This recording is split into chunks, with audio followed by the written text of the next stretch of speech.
ராமேஸ்வரத்தின் கடல் நுரை பரப்பில் பிறப்பெடுத்து இந்திய திருநாட்டின் முதல் குடிமகன் என்னும் கௌரவத்தை பெற்றது வரையிலான நமது கலாமின் பயணத்திற்கு அவர் சந்தித்த மனிதர்கள், நூல்கள் ஊடாக கிடைத்த எண்ணங்களே ஊக்குவிப்பு.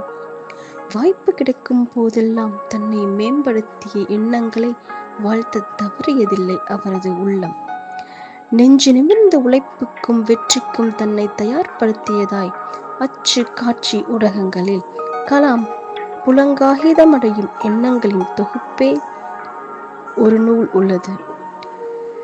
பல வருட உழைப்பில் முகில் கூட்டங்களின் மென்மையோடு உங்களுக்குள் பயணிக்க எண்ணங்களை நிறுத்தி உள்ளனர் இதன் பதிப்பாளர்கள். அந்த சிறந்த நூலிலிருந்து ஒரு சிலவற்றை நாம் இப்போது காண்போம். டாக்டர் அப்துல் கலாம் ஒரு உன்னதமான மனிதர்.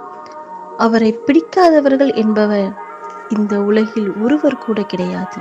உங்களின் வடிவங்களை மாற்றுவதற்கும் நீங்கள் அறியாத வடிவங்களில் உங்களை படைப்பதற்கும் நாம் இயலாதவர் அல்லர். என்ன மாதிரி ஒரு கவிதைங்க. இதோட அர்த்தம் உங்களுக்கு புரிஞ்சிருக்கும்னு நினைக்கிறேன். வாங்க அடுத்த கவிதைக்கு போகலாம். குழந்தையின் புன்னகை வழியாகவே பெரும்பாலும் இறைவனின் தரிசனம் கிடைக்கிறது. அதுபோன்றே பாதிப்புகளின் வழியாகவே நம் முன்னேற்றத்திற்கான வழிகளும் கிட்டுகின்றன. ஆமாங்க, ஒரு குழந்தை இருந்துட்டாவே வீட்டில் அது கடவுளையே நம்ம பார்த்த மாதிரி தான்.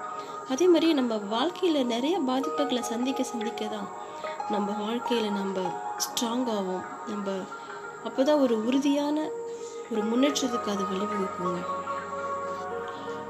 நாளுக்கு நாள், கணத்திற்கு கணம், நெஞ்சார்ந்த நேர்மையுடன் உள்ளார்ந்த துணிவுடன் உண்மையாய் உழைப்பவன் கரங்களே அழகிய கரங்கள். நிச்சயமாங்க, அது எவ்வளோ ஒரு அழகிய கரமாக இருக்கும். கரெக்டாக தான் சொல்லியிருக்காரு நம்ம கலாம்.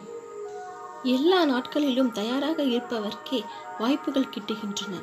ஒவ்வொரு நாளும் இறைவன் உங்களுக்கு அளித்த வரம். தெரிந்து செயல்பட்டால் இனிய பலன் கிடைக்கும்.